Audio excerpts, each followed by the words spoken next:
I want to begin the broadcast with our top story here at Rajouri.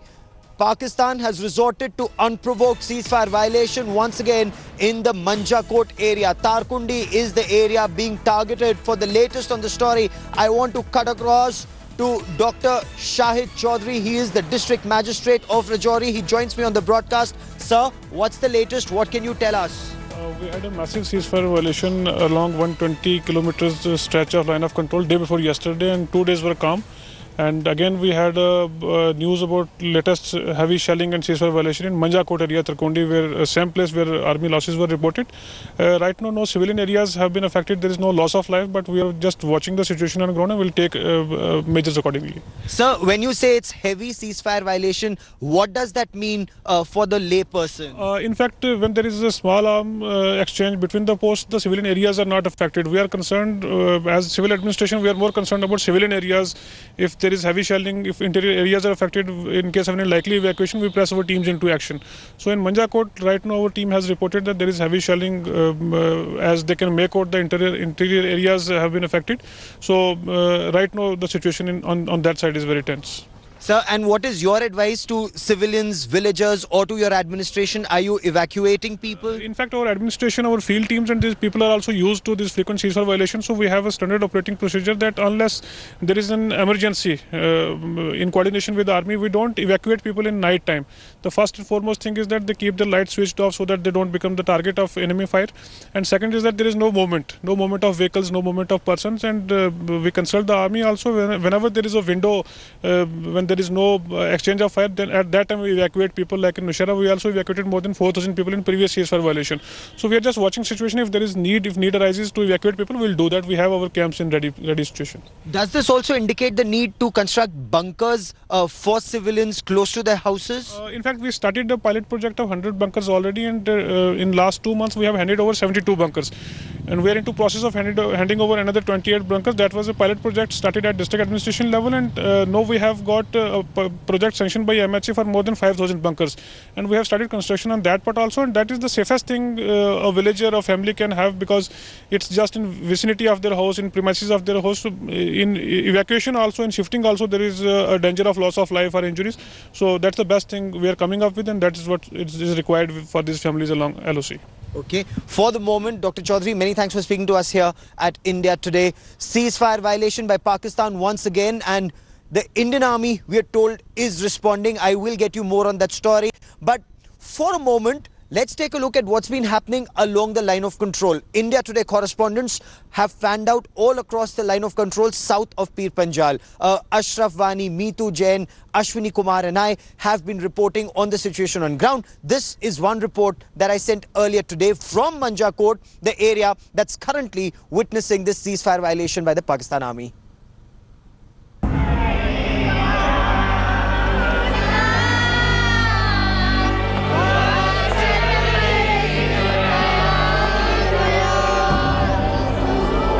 Mourning the loss of their loved ones in Pakistan Army shelling last year, these are villagers of Panchgrahi, the last village at the LOC in Manjakot sector. On the 4th of February, when Pakistan Army targeted a post, killing Captain Kapil Kundu and 3 other soldiers, several shells also landed in this village. Residents got together on Tuesday to ask the administration for bunkers in the village. The fragrance of food cooked on pine wood in these areas is destroyed by the stench of explosives that come from across the line of control. We are at the India-Pakistan line of control in the Rajouri sector. This is the last village. That is the fence. There you see the tricolour, and just on the other side of the tricolour is a Pakistani post. This is where the Pakistan Army had targeted an Indian Army position, killing a young army captain and 4 other soldiers. But shells have also fallen in this village, and with me is the Lambardar, the headman of this village, Panchgrahi, at the LC. कितने गोले यहाँ पर आके गिरते हैं और क्या स्थिति है इस समय? बहुत बड़ा मुश्किल है जनाब, गोलियों का कोई साफ अंदाज ही नहीं है। जब हम करते हैं तो पाकिस्तान हमारे साथ बहुत नाजायज कर रहा है, 65 से लेकर के आज दिन तक। बुरा संदेश देना चाहते हैं क्योंकि हमारी बाल बच्चे और पूरे हमारे गांव को और हमारे पूरे हिंदुस्तान को परेशानी कर रहा है, और हमारी फौज का इतने जवान जो हैं बेदर्दी से शहीद किए गए हैं। The administration has carried out an assessment on ground and has approved the construction of several bunkers for the villagers. People of this area, with their courage and strength, they are given the befitting defeat to the enemies, and administration is working round the clock for the betterment of the people, especially the army and the district administration, and under the dynamic leadership of the Deputy Commissioner, Dr. Shahid Iqbal Chaudhary, we are working round the clock. Though some villagers have floated the idea of abandoning the village and moving to safer areas, others insist they will stay on, hoping that the army will give a response to Pakistan that will deter its army from targeting civilian areas.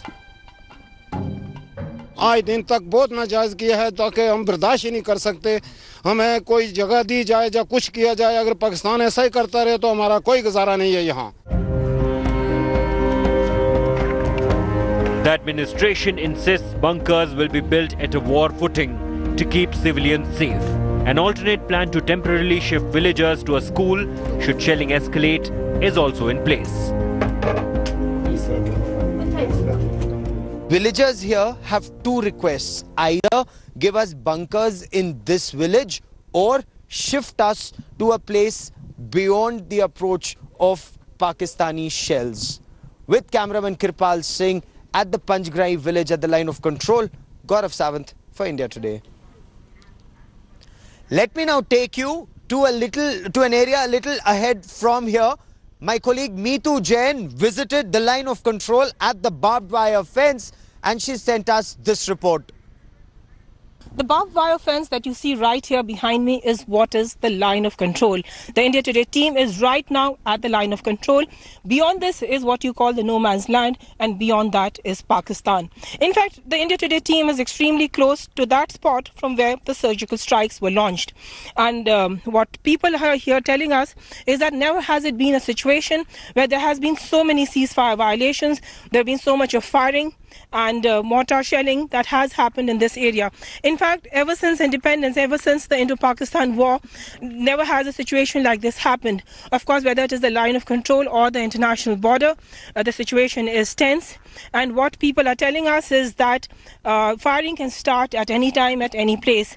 The centre is looking for a solution. Dineshwar Sharma, interlocutor for the centre, is touring the areas along the line of control. But would there be a solution there, or should we be actually talking to Pakistan and finding a solution there on the talks table?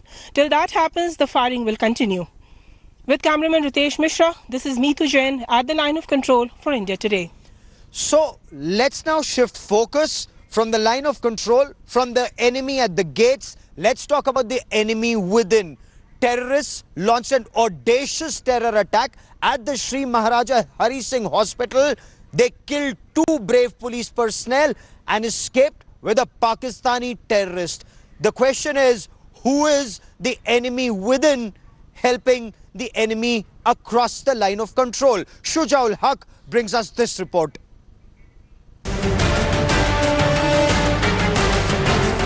"15 minutes of horror. Heavy firing in the complex of Srinagar's biggest hospital.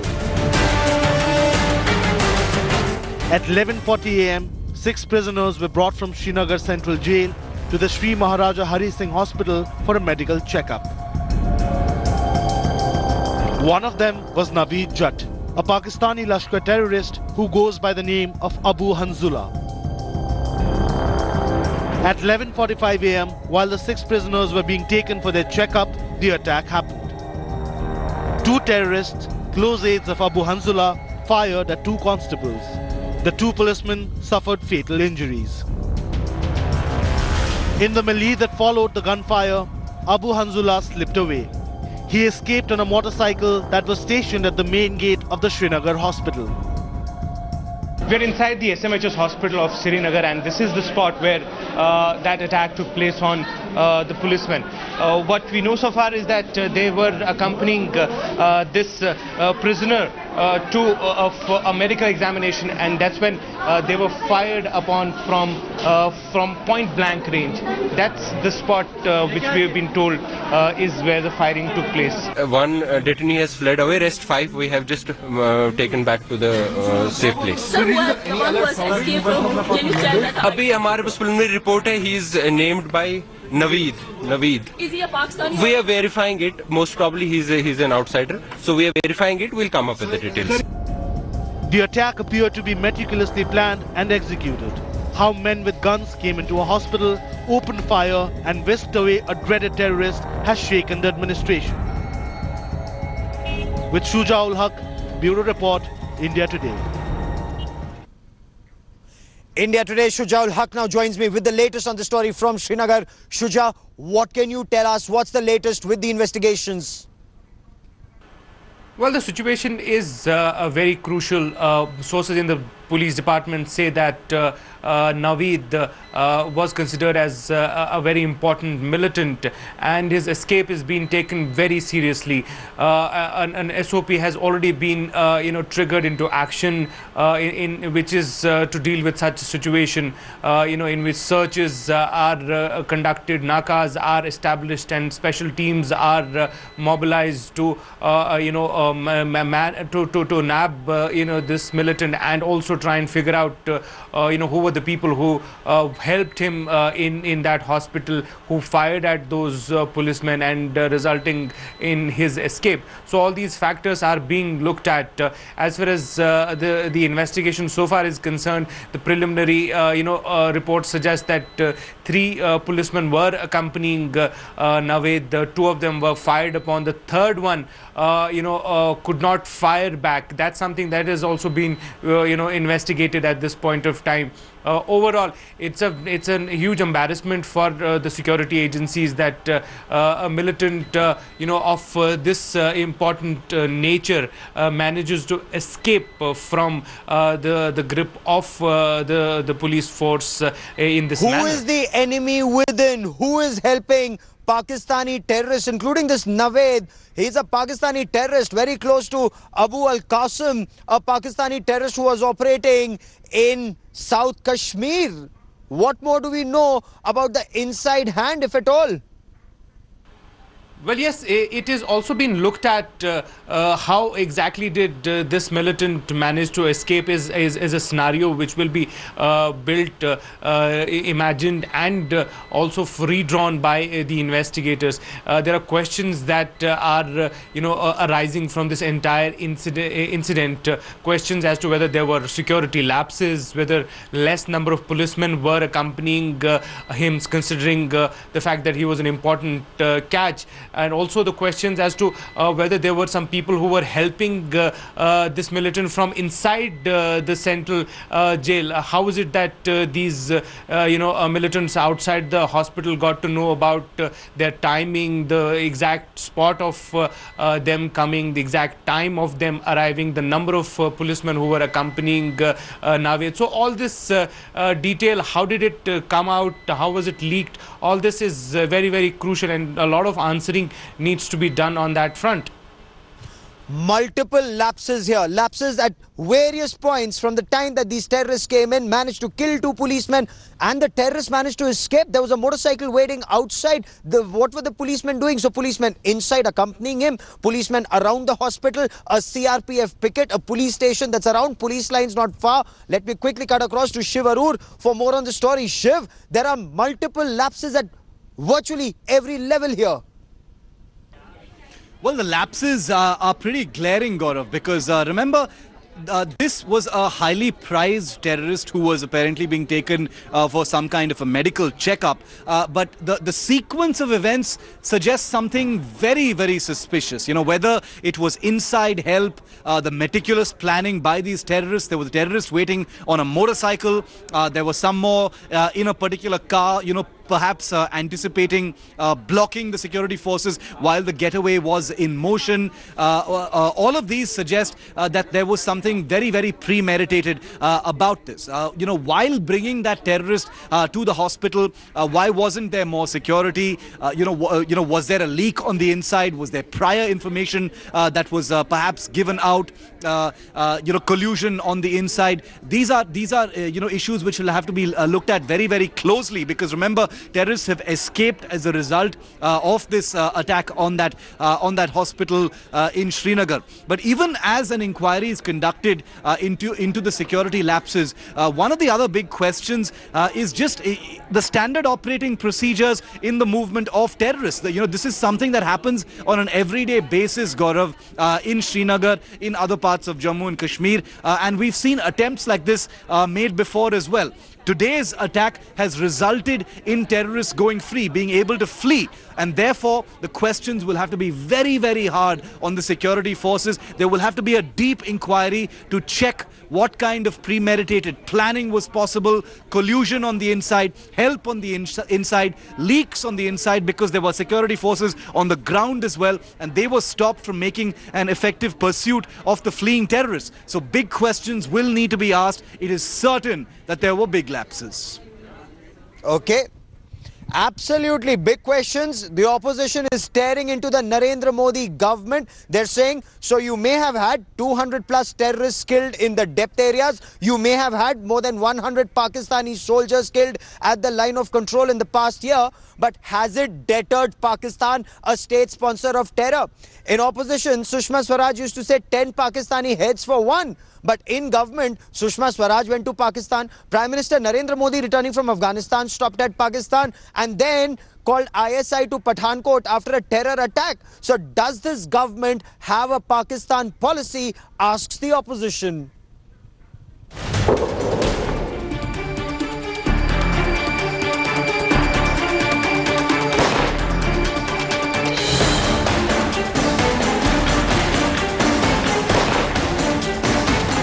"35 days, 250 ceasefire violations, 9 of our men martyred. The line of control has never been this hot, and the ramifications possibly never this bloody. The latest casualty in the India-Pakistan face-off, 1 officer, 3 jawans martyred in Pak cross-border firing.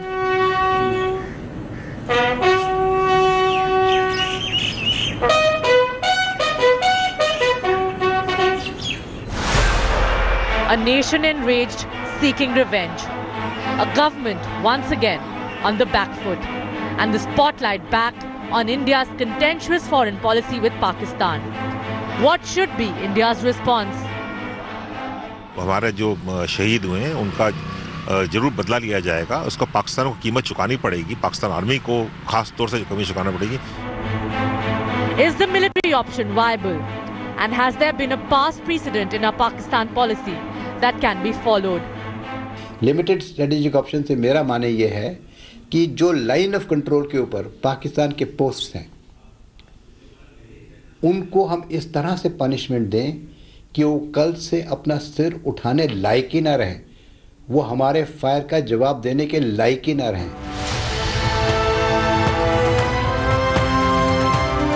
History stands testimony that India's engagement with Pakistan has been a bundle of self-contradictory assertions, replete with unpardonable zigzags in policy formulations, be it under the UPA or NDA.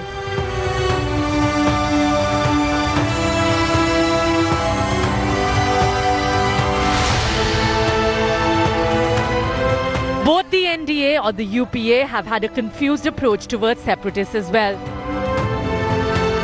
While UPA chose to ignore, the NDA under Modi chose not to talk to Pakistan if they engaged with separatists, but then engaged anyway.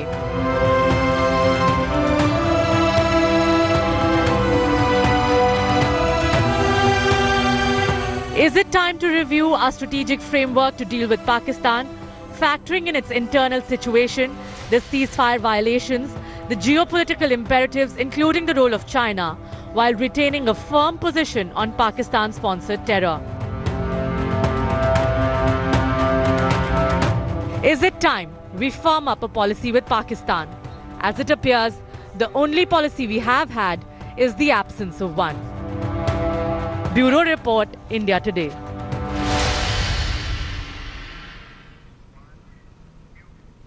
Several commanders on ground I've been speaking to insist it's not just a military response that's required, it's a national response that's required. You cannot keep pounding Pakistan at the line of control and yet invite Pakistani actors to Bollywood or Pakistani cricketers.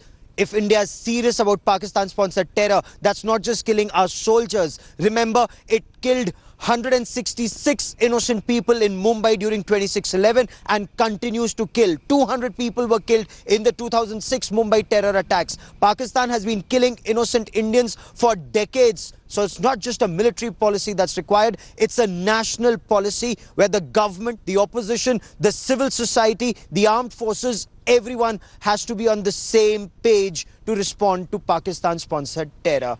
We will continue to track this story. That ceasefire violation is still on. Our soldiers, our civilians are at grave risk. But that is all I have time for on this special broadcast from Rajouri. Many thanks for watching. Thanks for watching the video. For more such news and updates, please like, share and subscribe to India Today. Also check out our other great videos from our channel. We know you would love to.